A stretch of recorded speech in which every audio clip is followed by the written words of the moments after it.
Ladies and gentlemen, welcome to the District of Unity podcast. We're going to be talking sports with Mr. Mclain and Mr. Cliff. So let's get it started. Let's do the debate stuff out of the way first. Tyson versus Ali. Who do you have and why in a dream match? In a dream match? Like yes. One-on-one? One-on-one. Excluding ear biting, or are we allowing ear biting? We're allowing ear biting and everything. So, I don't even think, for starters, I was born when the ear but when did that happen? 90s? It was 90s, but what, like 94? It was later than that, because it was maybe 98. Okay, so I might have been born the year it happened. There you go. So I just remember hearing about it, and I went back and watched it. It was some nasty stuff. Right. Anyway, if you're asking Tyson versus Ali, just because I'm not a huge boxing guy, but I'm aware of both of them, I'm going to have to take Ali, and the reason is, from what I've heard from people and what I've seen, I just think his aura he gives off and just the boxer that he was really makes him just a bigger, larger-than-life figure versus Tyson, and that's why. Right. So, Mr. Cliff. All right. I would probably pick Tyson just because of the destructive power that comes to him. Mm-hmm. And I'm a type of person whereas if you don't get in that ring and be prepared to die in that ring, is a different story. Because, good point.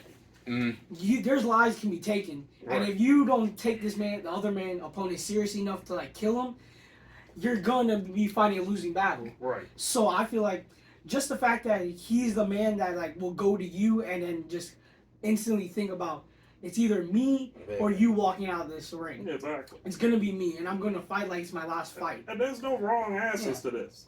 And what I'm gonna tell y'all, I have two versions of this. One, it depends on Ali. Ali, if he's afraid of you, you're in a lot of trouble in that ring. Because one thing about Ali, I'll take the Frazier fight for example. He never respected Frazier. He was not afraid of Frazier. Frazier beat him the first time. He beat him up in the other two fights. A lot of people didn't see that, but a lot of the body punches and hooks and so forth was doing a lot of damage to Ali. He didn't respect Norton, and he lost to Norton. He was afraid of Sonny Liston, and he beat up Sonny Liston. He was afraid of Foreman. He beat Foreman because he respected their power. Now, if he did not have any fear going in there with Tyson, I believe Ali would get knocked out. But there's two versions of Ali. In the 1960s, he was in his athletic prime. He wasn't in his boxing prime. Then between 72 and 76, I thought that was the best version of Ali in the ring.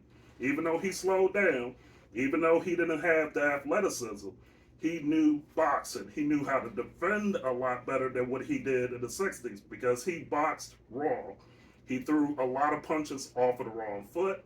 A lot of his power didn't come off of the right foot. He always had his power going back, which is an advantage if you have a fighter that's stalking you like a Frazier, like a Tyson. But he would have to get flat-footed in order to draw his power.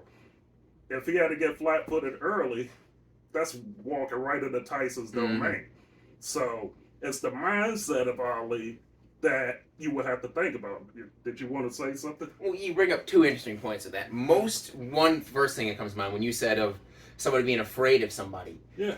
Typically, in most others, whether it's boxing, UFC, whatever it is, any sport, if someone's afraid of somebody, they're usually, and correct me if I'm wrong, they're usually timid.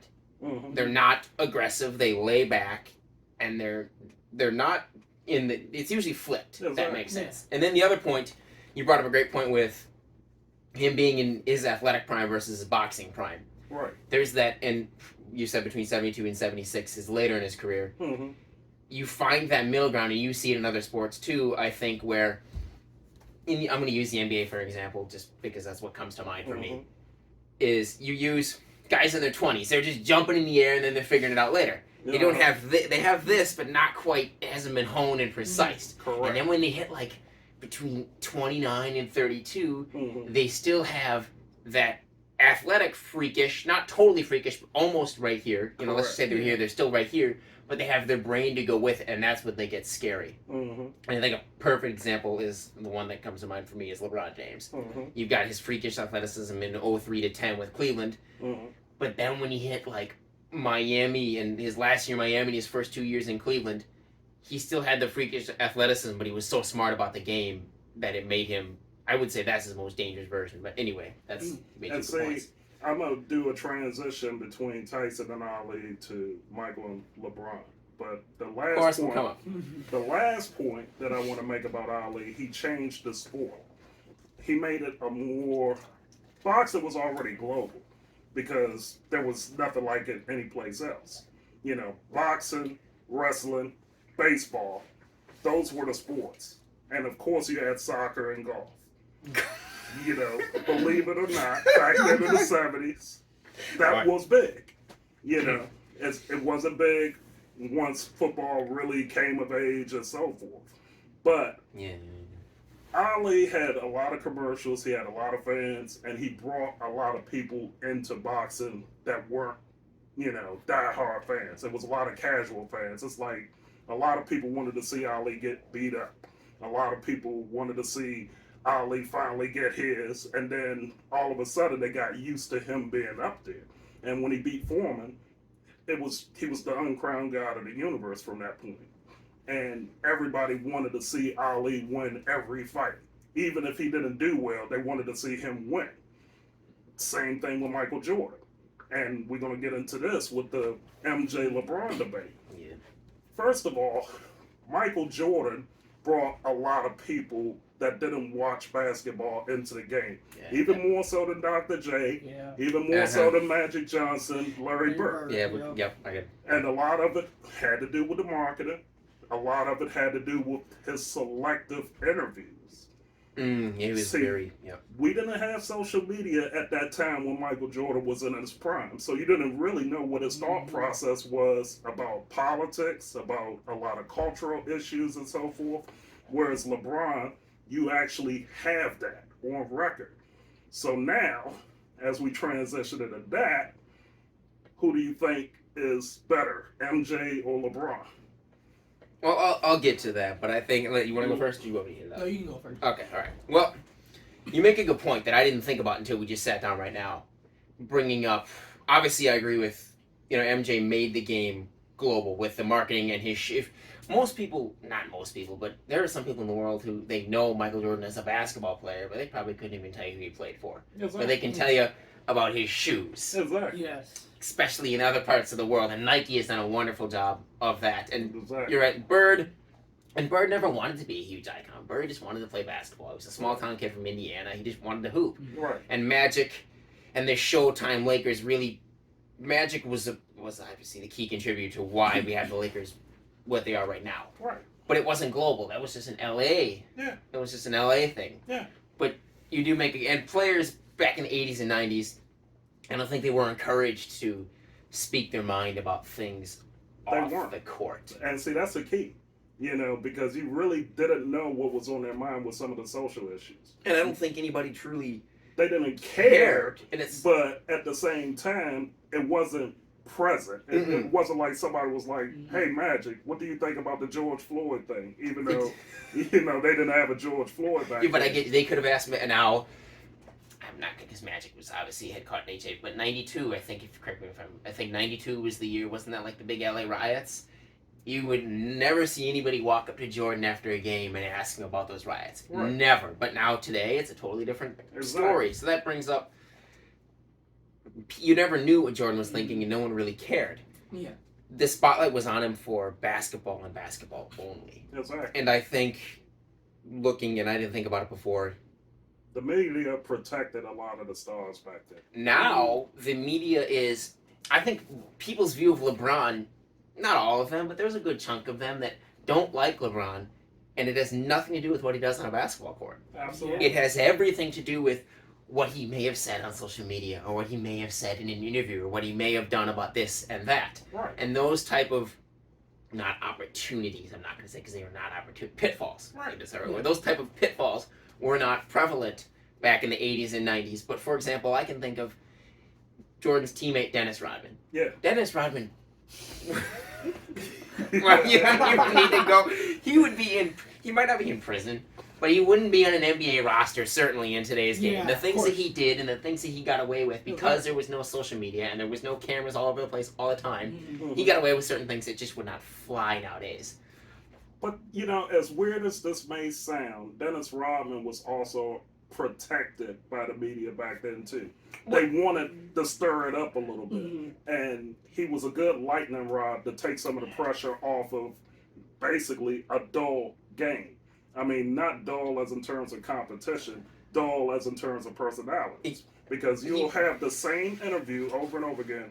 Hey, Jay, how did your team do? Oh, I saw we blocked out well, and we did blah, blah, blah, It was, And, of course, when you bring the microphone to Magic, it's like, man, wasn't that something? He had that big-ass smile on his all the face. time. It's like, you got the same thing out of them over and over again. Mhm. But people like Bill Laimbeer and Dennis Rodman, you had Yeah. no idea what was going to come out of their mouth. And Bill Laimbeer, he was the perfect NBA heel. Even though we're not talking about him as one of the greatest, but you have to understand what the environment was back then versus now.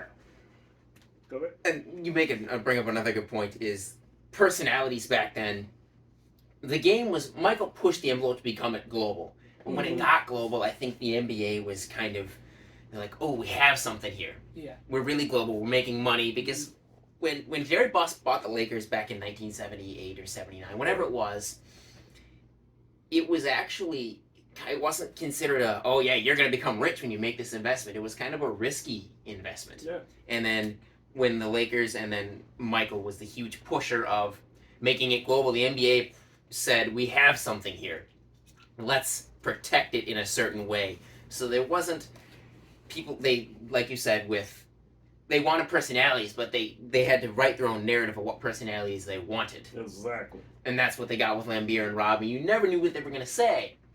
But also, if they messed up, they could censor it in a way. Exactly. Now you can't censor anything. Yeah. And personality is A big factor. I think it's I'm blanking, but I think that its personality is encouraged. Yeah. Be who you are, and the league will, and that's why we have so many characters. I mean, look at Embiid, and I remember when he first came into the league, he called out Rihanna. Mhm. That would never have happened, and someone would have been shunned for that. Right. But then also, so that is a good type of personality that we want to encourage. Well, and see, here's the thing that I want to clarify. When it comes to personalities back in that day, if you were to take a wrestling term, a natural heel back then, they wanted to play up on that. Mm-hmm. And nowadays, let's say with Dylan Brooks or somebody like that, getting in somebody's face and doing all this, We'll get there. We'll get there. Jeez.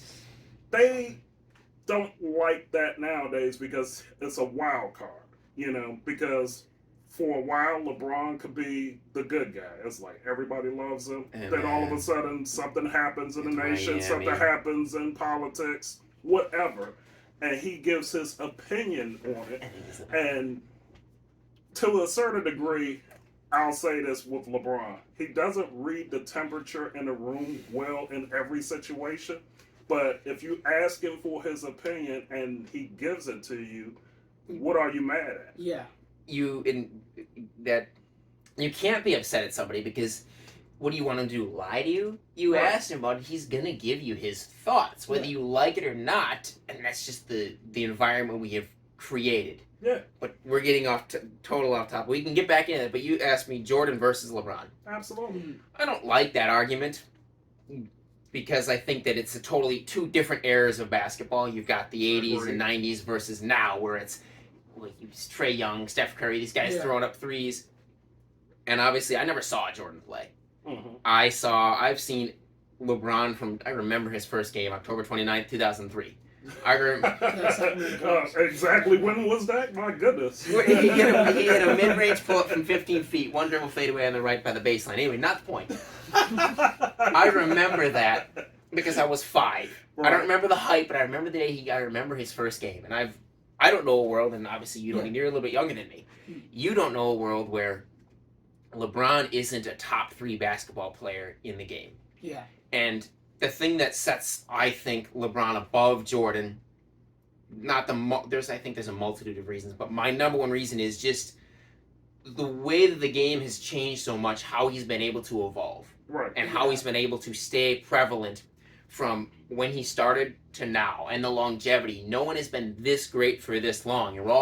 And for 5 or 6 years now, we've all been waiting for this drop-off, and it just hasn't happened. Right. Outside of his nicks and bangs and injuries, right. When he is healthy, I would argue he's still the best player in the game because he's so smart. Yeah. Right. Outside of his injuries, he's still an athletic. You've never seen. Yeah, he's 6'9", but no one. Yeah. Look at Vince Carter. Vince Carter is one of the greatest in-game dunkers. I would say he is the greatest in-game dunker of all time. Nobody, even at 38, he wasn't doing the things that LeBron is doing. Chase down blocks and dunking on people and just the things that we're seeing. So I think his longevity puts him above Jordan for the main reason why. He's probably the most complete player we have ever seen. Right. He can guard and play 1 through 5. And see, I've had the benefit of seeing Dr. J basically from his mid part of his career to the end. I've seen Magic Johnson and Larry Bird start off and play their whole career. Michael Jordan, same thing. LeBron, same thing. The only credit really that I could give Jordan was his determination.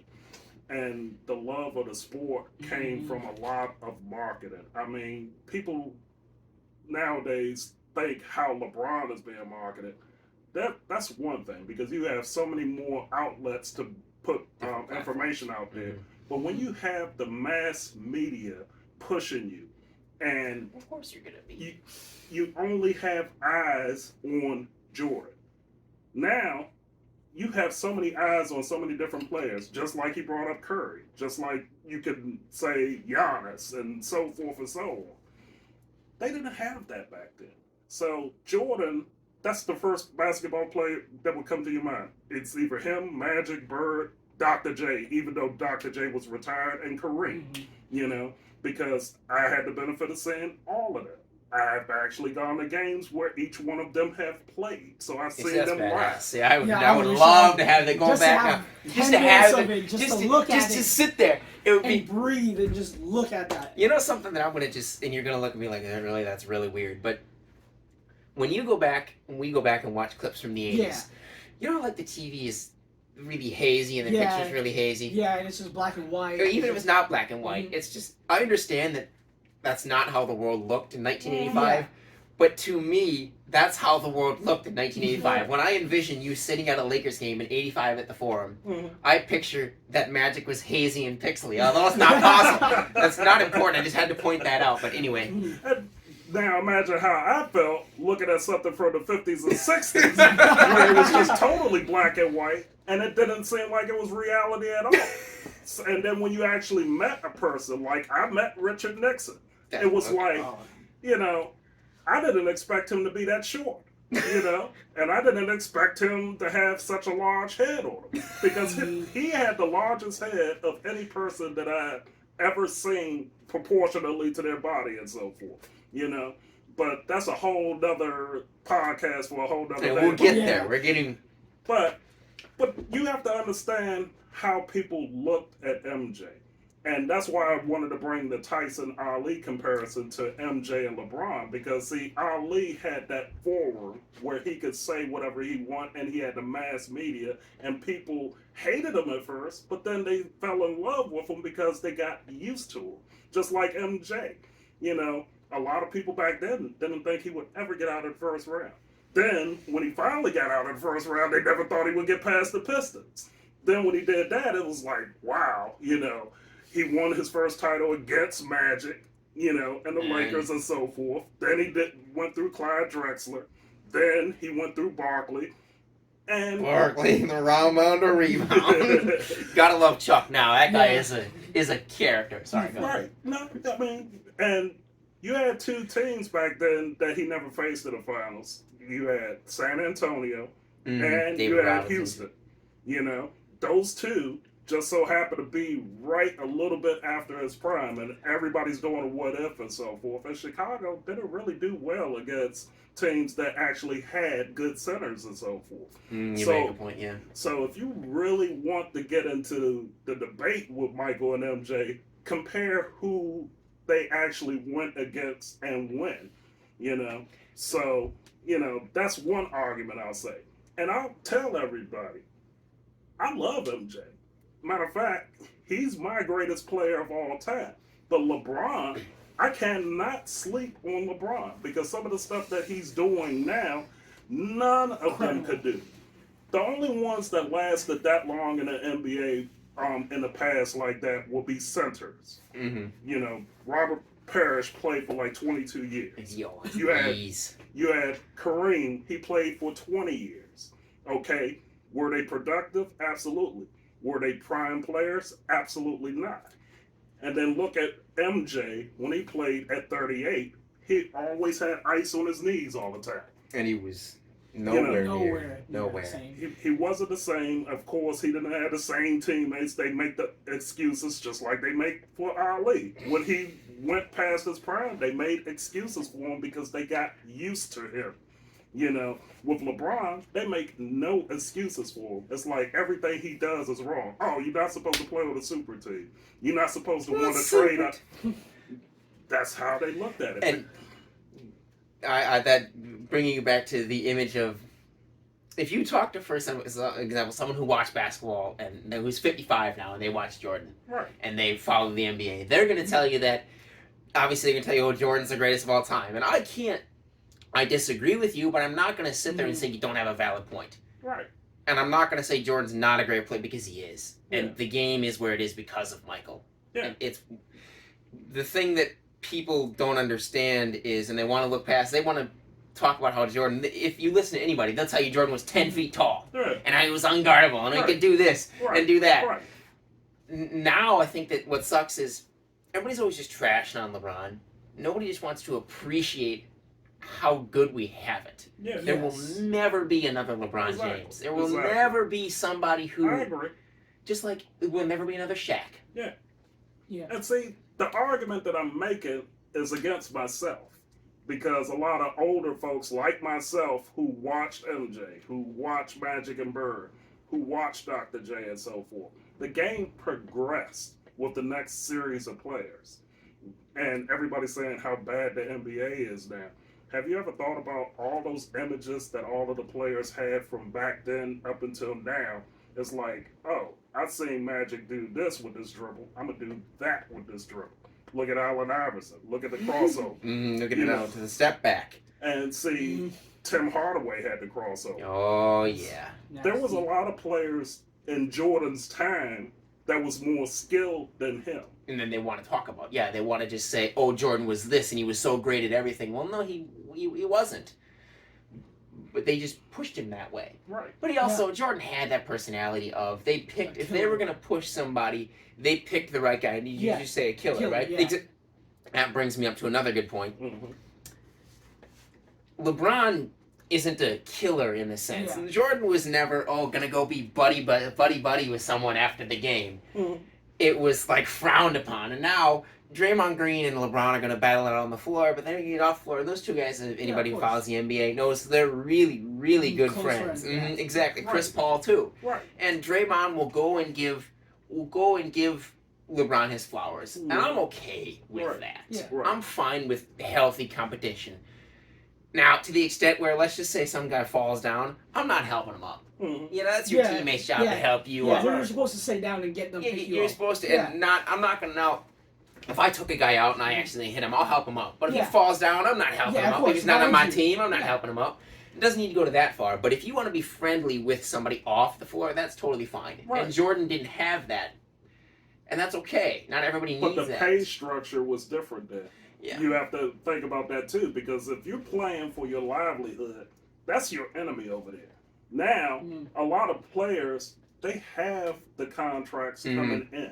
Okay, Well, the game is so rich. Yeah. It's Yeah. so I mean, rich. but Of course, their It was built- endorsements, it's And, just- yeah. it was endorsements built play off a of bit a the lot. exactly. Yeah. But again, it's just- they have Jordan to thank for that. Right. And in 20 years, I'm sure I'll be sitting right here and I'll be going, there'll be people who say, oh, LeBron was 11 feet tall and could do Yeah. this. But when they're sitting here now, they're going to bitch about it. Right. The thing that amazes me about LeBron is, for somebody who, since he was, 16 years old, he has been crowned as the next big thing. I know he was on the cover of Sports Illustrated in December of Yes. 2002 as the picture, with the ball. Mhm. The chosen one. Yeah. Exactly. How many instances in sports, and if you can name 2 or 3, good for you, where that said, you can say a guy who was supposed to be the one, and then he was. Magic. Was he I mean, supposed to- yeah. Yeah. Because I mean, he was like the number 1 recruit of his Really? recruiting class, and he actually was that Yeah, guy. you're right. Yep, I watched. Yeah. You know, Wilt Chamberlain, Dr. J. I mean, I could name several players that fit that mold, but here's the thing. Not a lot of players that get that number 1 treatment become a number 1 player. How many guys don't make it versus who do? Exactly. There are hundreds who got Darko Milicic, Yeah. Vlade Divac. Right. Mhm. And see, Jordan wasn't the number 1 player. He Greg got Oden. cut from his high school team, Yeah. and that gave him his will. Mhm. Now, if he never got cut and he had LeBron's pub coming in, He would have been considered a bust for all those years. That's another thing that I would put LeBron over Jordan, is the fact that he has exceeded those expectations. right? From somebody who was supposed to be he was supposed to be great, but I don't think anybody expected him to be this great. Yeah. And then the thing that For that long, Yeah. too. the thing that I applaud him the most for, it's not even basketball related. It's and it goes back to the way the game is marketed now with the so many media outlets and the slip ups that are out there. Mhm. The fact that he's been in the public eye since he was a literal kid, Yeah. to not slip up even once, I think that is That's highly crazy. commendable. that is phenomenal Yeah. for somebody because I know if Yeah. I was in that position, I would be walking around giving everybody the middle finger going, well, Right. fuck off. I don't want to Yeah. hear your shit. And I would have done that in year 10. And Right. that is, to me, the biggest thing. And it's not even basketball related. It's Right. just life related. There's so many life lessons you can learn that people don't think about. The game is so much more than just basketball. Right, and I yeah. think LeBron has taught us. Jordan was just basketball. Right. That was it. There was Yeah. nothing else to learn. It was just basketball and Right. shoes. Right.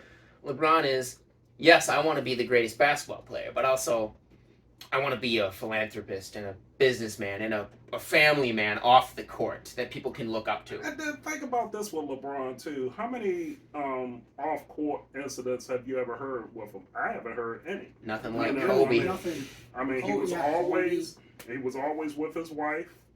He's always been around his kids. Always been to games. He's not pulling a Nick Exactly, Cannon yeah. and having like 15 kids. Yeah. That guy needs to be I going mean- to prison, by the way, might I add. Not totally not the point, but See, I can say with the benefit of living for past 5 decades that, Yeah, that's- all right, if I had this money, I would have done such and such. I don't know that. I mean, hell, if I was like 19 and somebody threw $10 million at me, probably 90. or Yeah. I'm just using a low number. I mean, how many women or hoes I would have around me now? Oh, man, You know what I'm well. saying? I mean, go figure.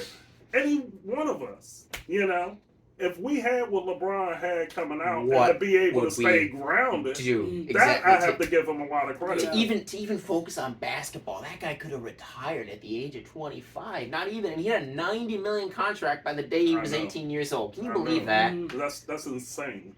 That's And- insane. And what amazes me about, obviously Kobe had his old rape case Yeah. issue, but Kobe comes to mind, and so does LeBron. When it comes to these guys, if I would have told you those guys never went to college, Mhm. you would have never noticed because of the way that, especially Kobe and LeBron, how well spoken they are Mhm. off the floor. You look at some of these guys in the NFL; they can't even read, and yet they spent 3 years in college. Mhm. They can't read at all, and then you got LeBron, who's super well spoken off the floor. Now, is he a little blind to society sometimes? You said Yes. reading the temperature of the room. Mhm. Oh, Yeah, certainly. of course. His takes are Sometimes they're Little foolish rounds of when it comes to politics, but imposters. can you really blame him? He didn't go to college. He was not a politician. He's He was just a school guy. Plus, He he's just a played basketball. silo. he's a basketball player. I That's mean, his job, and you're he's so living proud of in him. he's living in a silo, and I'm not saying that in a negative sort of way. I mean, it's like he's dealing with business, he's dealing with basketball. I mean, that's all he knows. I mean, he doesn't have time for other opinions to come in and say, "Hey, LeBron, maybe you should think about not saying this or whatever." Well, and why should he? He shouldn't have to. It's Right. not. It's his choice, his bias. But also, again, I think that, and correct me if I'm wrong, I think he kind of brought that on himself when he really publicized July 8th, 2010, I think changed the course of where we are now when it comes to player empowerment. Mhm. The way he publicized the decision when he sat there Yeah. and held the thing. Granted, it was for a good cause. Yeah. You know, raising money for children and stuff, Right. which another thing. Charities all the time, opening his school, stuff like Jordan never did any of that stuff. Right. Well, he never said. And again, and we wouldn't know about it. Right. Yeah. Right. So But you have to figure the times were different when it came to charity. It's like, do it, don't talk about it. Mm. Now it's like, here, do it, flaunt to take a picture, go show you with the I kids. mean, with social media and stuff like that, and plus you have to let people know that you're doing good nowadays because it's like, Otherwise, they just shit on you. exactly. I mean, you got to show that you have another side to you nowadays because it's like everybody knows everything that's going on because somebody got a camera in front of them. Hell, we got cameras on ourselves right now talking to you people out there. Howdy, folks. I'm going to finish up and then I'll let you go because I've kind of been hogging the whole No, thing. you're over good, here. you're good. So, I'm going to pick LeBron. Obviously, I've said this before. I'm picking Brown over Jordan for the longevity and two, it goes into longevity, but nobody goes to, I'm going to say 10 straight, but it's not 10 straight, but Yeah. nobody goes to, what was it, 8 straight finals? Nobody does. Nobody does that. Look over the last 40 years. LeBron has played in more finals himself than franchises. Right. I mean, Jordan made it to 6 straight. Well, no, he didn't make it to 6 straight. He made it to 3 in a row and then retired because his body couldn't handle it and you need a break. And then he had to come back and win 3 more. Hell, if LeBron would have done that, and so that's why I take him over the dominance for how long he's done it. That's Right. what stands out. I mean, there were other issues to MJ's retirement, the gambling thing. His Yeah, father His father, killed, baseball. Yeah. But, I get the point because it's like, look, LeBron played throughout his career. And He he didn't didn't- retire. He wasn't forced to retire. Nothing like that. Look at how much basketball he has played.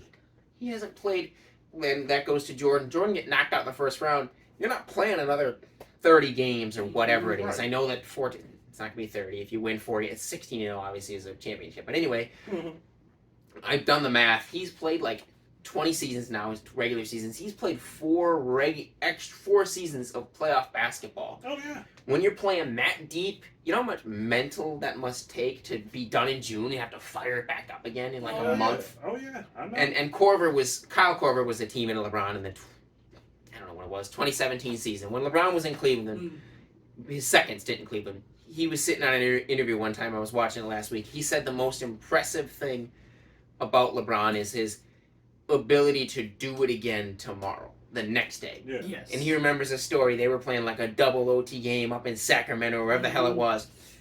Exhausted, tired. Brown played like 56 minutes or something. Next morning, he goes down there. And Korver gets up like 8 in the morning. He goes down to eat breakfast. LeBron's already in the gym on the VersaClimber in full sweat. Yeah, I remember that. And that to me, so that's why I'm picking LeBron over Jordan. But go ahead. All right. So, like you guys said, the different eras and how the game is played is totally different.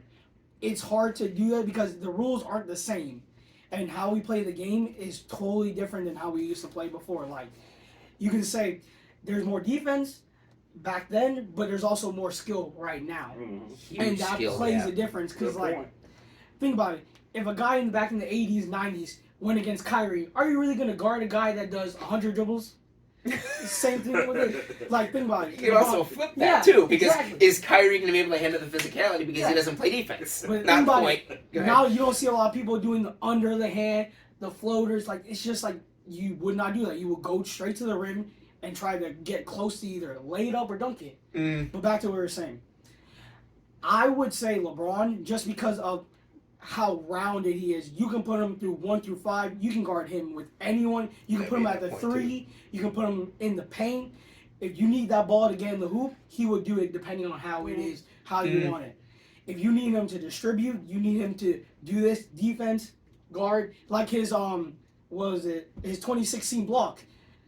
Like, come on, like that could have changed. James, yeah, Mike Green. That could have never changed forget. the fact of history. Like they could have went down to 73-9 that year, but it didn't because of one person changing everything. And think about it. I understand the Cavs were stacked. They had what? Tristan Thompson. That's your go-to stack is Tristan Thompson. Yeah, of course. Tristan Thompson. The defense on him is good enough to hold down.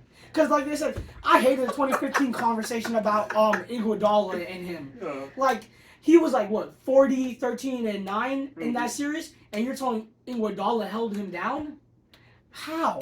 Iguodala didn't even play. Now, your both points you said, Jordan, going back to Jordan is, and you brought it up and it got me thinking, the 73-9 got me thinking. The teams that I have never seen in the history of the game, a literal team have to be assembled to stop one guy. Yes. I mean, Jordan won his first championship against, and no one wants to talk about it now. It wasn't peak Magic. Everybody knows it. He didn't have AIDS. We're just gonna say he had AIDS. Yeah. HIV, whatever. Yeah. He had HIV Magic. It wasn't 88 Magic when he was dominating the league. It was didn't have the fatigue and didn't have the strength and was fatigued Magic. Going back to your point of 73-9, he beat that team was the Warriors were in the regular season. I think they were like 41 and they were like 39-2 at home, and then they had won like 35 or some ridiculous amount home games. Yeah. And then when they were down 3-1, they had to not only beat Golden State 3 times in a row, beat them twice at Oracle Arena, which was unheard of. And then Brown went in there, dropped 41, 41, and 36, and it was unheard of, and he did it. And people go, well, without Kyrie, yes, he would not have won that championship without Kyrie, but he was the driving force. And then the next year, the Warriors, who went 73-9, had to bring in Kevin Durant to try to beat one man. And then if Durant doesn't hit that pull-up 3 at the top of the key in Cleveland in Game 7, Game 3 in 2017, there's a good chance they don't win that series. Yeah. And everybody out there who's going to listen to this remembers this, and this is my favorite version of LeBron James. They gave James Harden the MVP in 2018. They'll never get over it. Yeah, I know you're talking about. He was not the most valuable player. Yep. It was LeBron. Totally flipped 100%. the roster. Unguardable freak. Yeah. That 2018 playoffs was like a highlight reel. He obliterated. And I know DeMar DeRozan still sees it in his nightmares. He can't get over LeBron every year. That anyway, without J.R. Smith. Those of you watching me know what I'm doing right here. You know what I'm doing. Yeah. After LeBron's, and I've watched the finals for 20 years. That was the greatest individual performance in a finals game I have ever seen. In 20... I mean, unless you have something... I mean, I was thinking about the 2008 Celtics versus Lakers. That was pretty intense for my... I'm talking individual basketball. Just LeBron. Game 1, 2018. He had 51 points. And if it wasn't for J.R. Smith and his total idiocy, they're going up 1-0 against... They were going up 1-0 against the team that they shouldn't be beating anybody else. And they lost Game 3 of that series by like 2 points. Yeah. If they take Game 1 in Golden State, they go up 2-1 in that series. Who knows what happens? I mean, you're 2 plays away from potentially Durant having 0 championships and LeBron having 6 championships. So that was another point that LeBron has had. Look at the teams he had to face. He had to face. Look at Garnett and the Celtics he had to face. He had to go through them. He had to go through Duncan and the Spurs. And yes, I understand that, and we get it. Garnett, Pierce, and Allen were a little bit older when he had to play them. Just like Duncan was a little bit older when he had to play them. You put your ass on that court, you become part of the game. But it also, and it wasn't like they were washed. Duncan scored 25 points in the first half of I think it was Game 1 or Game 2 of the 2013 finals. if you're washed, you're not scoring 25 points in the first half of the NBA Finals game. I don't care. And those teams were still some of not the greatest teams ever. So they were really, really good basketball teams. And I think that the quality of opponents that LeBron has had to play is up here compared to the quality of opponents that Jordan has had to play. Outside of you're making a hell of a point. I mean, that's something I didn't think about because, all right, you think about it. Back at that time and before, it was easier for one player to dominate. Now, with the skill sets of everybody else that you have to go against and the team concepts that you have to go against, yes, everybody's going to bitch about, they don't have the defense and blah, blah, blah, blah, blah. Super teams and everything. But if you think about just skill level of the opponents, for one person to dominate, it is actually a hell of a lot harder now than it was back then. Doing isolation, you have to go against zones. Switches. You didn't have to do zones were illegal back in the day.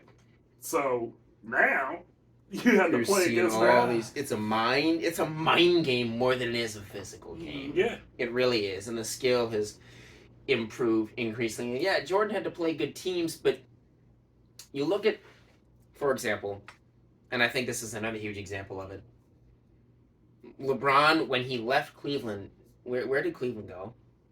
Nowhere. The bottom of the cellar. Yeah. They had like 15 wins and they were horrible. Mm-hmm. When LeBron, now Miami is a different. They didn't go from the bottom. They didn't go to the bottom of the cellar because they still had Wade and they still had Bosh, and they're so well coached. Eric Spoelstra, phenomenal coach, Pat Riley, all of them. Phenomenal, great organization, Right. well run, good people. Anyway, right. But look at when he went back to Cleveland. Where was Cleveland before LeBron got there the second time? Dead last. That's Where did they go? Straight to the finals. Oh, absolutely. Where did they go after he left? Dead last. Yeah. Where did the Bulls go when Jordan retired the first time? I mean, they went and lost in I don't even know if they lost in the second round. They lost in the East Finals to the East Finals. They lost to the Knicks. They lost in the East. Might not have been the East Finals, but they lost in the East Finals one of the years. Anyway, the point is they were either 1 or 2 series short of the finals without Jordan. Mm-hmm. So Jordan got them to the finals. Yeah. But they were still a really good basketball team without Jordan. Mm-hmm. The teams that LeBron was on, they were awful without LeBron. It wasn't even a look at it. I mean, they talked about, LeBron can't win in the West. That team wasn't supposed to be anything, and before he hurt his groin in 2018, 19, whatever year it was, against the Warriors, you remember it. Yeah. They were in 4th place in the Western Conference. You're making one hell of an argument for Magic Johnson at this point. Because that's more of a comparable to LeBron than Jordan would be. And it's hard because you can't. If you people want to talk about LeBron versus Jordan all the time, just because it's 2 great basketball players, one A and one B. Right. Yeah. People like to talk. That's why. Yeah. Well, obviously we got to talk about it. Yeah, because otherwise, if there was no controversy, if there was no personalities, if there was no Dylan Brooks, up in Klay Thompson's face, people wouldn't watch. People wouldn't care. We wouldn't be sitting here, and people wouldn't be listening. You gotta have a bad guy. People at home would not be listening if we were not. Exactly. If there was but if you want to talk about just pure, this guy versus this guy, they played totally different positions. LeBron is a bigger man. He's a taller man. Yes. You want to talk about somebody versus somebody? It's again the eras and also the positions. You can talk about Kobe versus LeBron. Yeah, they were different people, but they played in a similar era. Or LeBron versus Durant or something. Yeah. But if you want to talk about, and we're going to get rid of the eras thing here, you have to talk about Kobe versus Jordan because they played the same position. They were the same size. You want to talk about Johnson versus LeBron. They played almost the same position, really. I mean, he played point guard, but they're the same size people. Magic played every position on that floor. And you're not going to talk about Garnett versus Kobe. You're not going to talk about. But you are going to talk about Duncan, Garnett versus Nowitzki. All 3 of those guys, because what did they play? They all played power forward in the same era. You're not going to be... So but people love to talk about it because LeBron and Jordan are so... Well, they carried the league. Above, they're the face. Yeah. They carried the league. Even though, hey, some of you older heads that's still around will probably say, well, I think Wilt was better. I also think Bill Russell was better because he had more rings than fingers. That's true, but you only had like 8 teams in the league. Like 8 teams and no competition and Wilt was playing when guys were 6'6" and he was 7'2". Yeah. There you go. I mean, yeah, there's no defense now, this year specifically. The scoring is higher than it's ever been. Yeah. But there's also, you got to look at, I think someone could break 100 points because of the defense the way it is. Yeah, of course. The last Especially 2 with the weeks, 3-point Dame shot. And Mitchell and all of them And just going the crazy. 3-point shot. But it could be Damian. I think Lillard might be a little old now, but who knows? Yeah, old now, but But I mean, it could he be still dropped Mitchell. 71. It could be Booker. Booker has the, again, if he gets cooking, who knows? Who knows? The way we play the game now is there is no defense, and that's why. Well, Kobe hit 81 as an older player. So January 22nd, 2006, against the Toronto Raptors. I remember it. Yeah. So it can happen. I mean, well, look, did we settle the debate for y'all? No. Okay, so you got your own thoughts on it, and we just totally have gone off and off and off, and I apologize for that. That's my bad. No, it's my bad because see, I wanted to give everybody a perspective of what they had to deal with in order to take over the league. I mean, 2 different eras, just like Tyson Ali, 2 different eras. And I think we've done a good job of that. Is also a lot of people when they have this debate, they're really close-minded. They're really this is how it is, and if you're an idiot, you're wrong. Yeah. Which, as a basketball purist and a basketball fan, if you're really a basketball purist and a fan, you're not going to go. You can go, okay, yeah, I disagree with that, but also both men were phenomenal in their own right, and just enjoy it. You know, you sit there and get all upset and get all angry over nothing. It's a game, and I go back to probably once a month and maybe once a week. I go back to it's a game. Absolutely. And what keeps it in perspective for me is when LeBron lost the 2011 finals, and I'm not quoting because I'm not going to get the lines right, but he said something along the lines of, they asked him after the series was over, well, how are you going to live with yourself or whatever? And he basically said, he went, well, I'm LeBron James. The same guy who was bitching about how much I suck yesterday is still got to get up and go have his crappy job the next day. Mm-hmm. And it was basically just a giant flex on the world. I'm LeBron James, I'm rich. But it also kept it in perspective of, for the other side of it, yeah, it is just a game. Whether or not LeBron James wins 15 NBA championships and then goes on to win 10 Super Bowls as a quarterback, does it affect you or any of us? No. We still have to get up tomorrow and go to work. I still got to get up and go pay my bills. LeBron James sure as hell ain't going to be paying my bills. I mean, we would all love it if he would, and he would notice if I still, but... And I think a lot of people in these debates lose sight of that. Yeah. They think that it's... Well, they're so passionate about the era and, they fall in love with the player. That's why I wanted to give people an image. Because it's like, that's why I used the Ali comparison. Because people felt the same way about Ali. It was like, they looked past all of the stuff that happened with the Vietnam War, with him joining the Nation of Islam and stuff like that. And they fell in love with him because they got used to seeing him. And that's the same thing with Jordan. You got used to seeing him on top. Same thing with Tiger. Totally. And Tiger, again, Tiger is a perfect example of what can happen to him, and good on him for, having a redemption arc now. But Tiger is a perfect example of what can happen to someone who is in the spotlight their entire life and who does. And it's, obviously we can't say, oh, I could have done better because we're not in that position. Yeah. No. But 2 ends of the spectrum. Here's LeBron and how he has handled his publicity. Yeah. And here's Tiger. And look at Tiger. Image. From being 14 on, he was this golf god. Yeah. And he was oh my god, some of the things that he was able to do on the golf course. Crazy. And some of you old heads, I still remember him on Johnny Carson when they had him out there as a 5-year-old or whatever doing putts and stuff like that. But go ahead. He was put up there, and he was it. Mm-hmm. But the difference between those two is LeBron has stayed up here and has not made any slips. And then you got Tiger and his crash in 2008, and then his cheating on his wife with, and it was reported 120 women. Let me just say, who in their right mind wants to have sex with a golfer? I don't care how much money you got. He's a golfer. Right. I mean, come on. Yeah. But 120 women, that's just not healthy. But then I think in 2017 he had another crash. Yeah. And that one wasn't. It all started in 2008 though, when it blew up, or 2010 or whatever. Yeah, But he I was think on the it's cover alright, of yeah. Tiger Woods PGA Tour, and he was golf. Yeah, and they put McElroy the next season. I thought that was funny, but go ahead. But he was golf, Right. and that can't be easy. No. And then he had another crash in 2017. Then he had another crash in 21 where he almost lost his. But Yeah.